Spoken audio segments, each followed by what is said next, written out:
Hello, my name's Carl Monk, Director of Insight at the British Retail Consortium.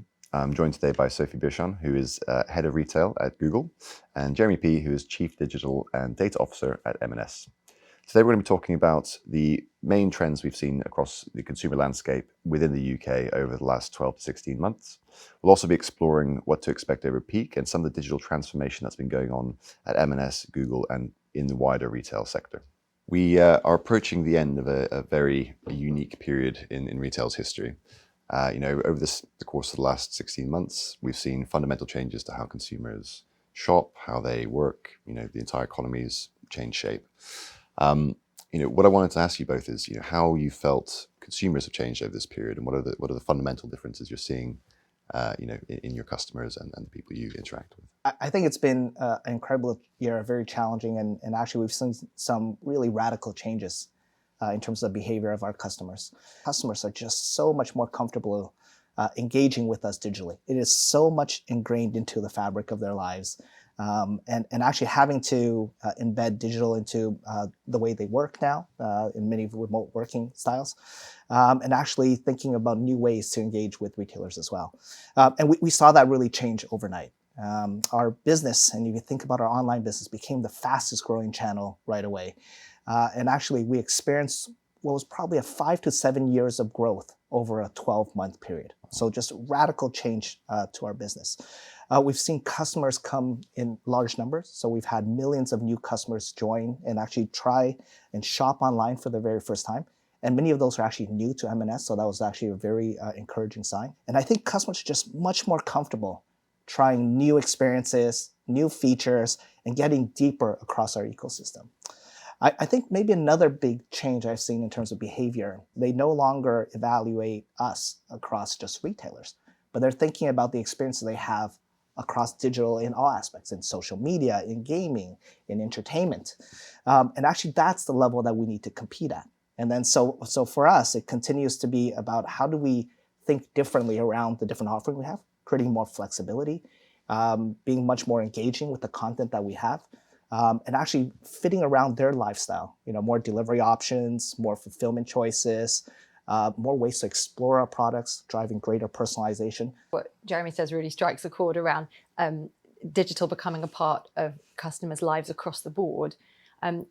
Within shopping, there are some big structural shifts that I think are going to make this change very enduring and help it continue to accelerate.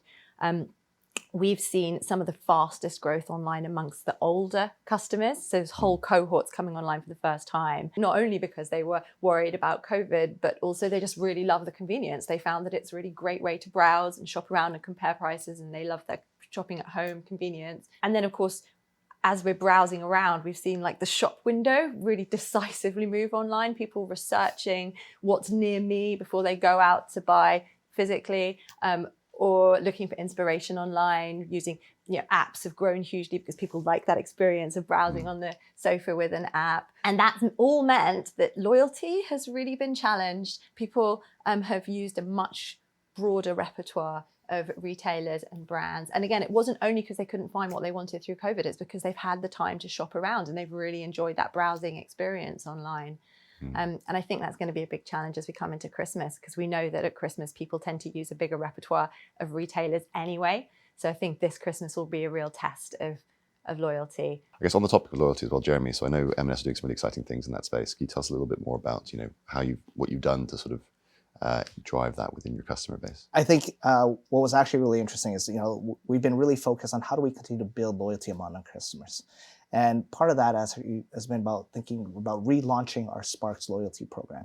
And fortunately, we were able to time it in a way that really supported some of our customers coming back into our stores towards the end of the first lockdown. But it's not just about creating a program that customers like. It's about how do we continue to grow that relationship with our customers, because actually that's where we really drive the loyalty. And so we've done a lot to really bring our customer data together to help us understand their needs more effectively. And really on the back of that, driven and created a significant personalization program around that. On the back of that, in the first year, we've actually generated about 100 million personalized events across our digital engagement.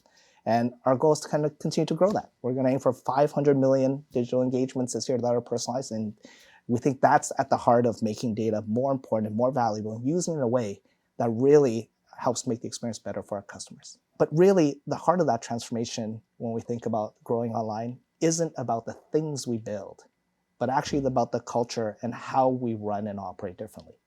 And so one of the things we've done is launch a significant program called MS2, which really for us is a way to prioritize some of the big things that we want to do that we know will make a difference for our customers. But more importantly, work in different ways to create joint missions and break down silos across the organization to bring talent together to go and achieve these very specific missions.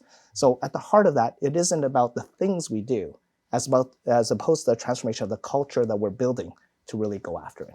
And Sophie, obviously, when you think of the name Google, you think of the cutting edge of technology, ML, AI, all those exciting technologies. How's Google been helping the retail sector over the last period, and what innovations are you using to support the sector? Well, so as you say, from a product perspective, the past couple of years have seen a lot of innovation within Google to build new machine learning products that help retailers connect with their customers as they're kind of doing all of that online browsing and across web and shops, and also a lot to help retailers to reach consumers when they're looking for inspiration online. So a lot of visual and inspirational products too. But I think one of the things that's very exciting is how we're working with retailers on the ground, like M&S, to think about what is the tech that they need to build, and what to future-proof that. What should that look like as things change very fast, and get those project teams together. But I think, like Jeremy said, also at the heart of it is what's great is when we're able to work with retailers to support that culture change too. And you mentioned stores there, and stores, I think it's been a very tough year for them, obviously, especially in the non-essential space.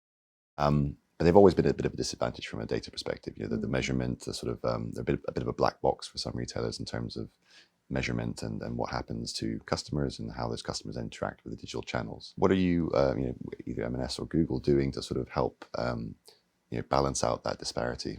So actually, data transformation is a really key strategic pillar for our organization. Over the last 18 to 24 months, we've been on a very significant transformation around that. And so we've been bringing data from across 100 different systems across the business into a cloud infrastructure, which we call Beam. And it was named after around data and light illumination. And intent is actually, having data being our guiding principle around how we make decisions that are better for our customers. And so through that, we've really brought in significant amounts of data across the estate and mobilized an infrastructure for our colleagues to actually drive value from data to analysis and recommendation much faster. Applying advanced analytics to solve some of our core problems today, whether that's markdown or going after reducing waste or thinking about the range that we should have in our store. The heart of that is also breaking down those silos between shops and online and different kind of engineering teams and buying merchandising teams. And one of the big challenges that you see retailers have is tracking the end-to-end journey. So we did some research recently which showed that around half of all of the value, the actual sale that comes from your media investment, is actually delivered in the shop. And so a lot of retailers, they still don't have the visibility of where the purchase happens. And with the growth of apps, that's become even more of an acute problem, because then that's another channel that you may not have joined up and have the visibility of. And so it's breaking down the organizational silos and the data silos to be able to use that data, as Jeremy says, across all of those different channels. It's really important to say that at the heart of that is about reframing the information and our view of the business around the customer. So as opposed to starting with us and what we're doing, it's actually understanding it from a customer perspective end to end. And so when you start treating the problem a little bit differently, as opposed to how am I going to grow a channel, how am I going to grow my email subscription, to actually how do I improve and grow the lifetime value of our customers? And what are the actions and activities that lead to more engagement, more trust, more openness to explore a broader range with us and shop? It leads us to very different decisions across the organization. So I think that's a good example of reframing the problem for our own colleagues in a way that's around the customer that really unlocks the greatest value.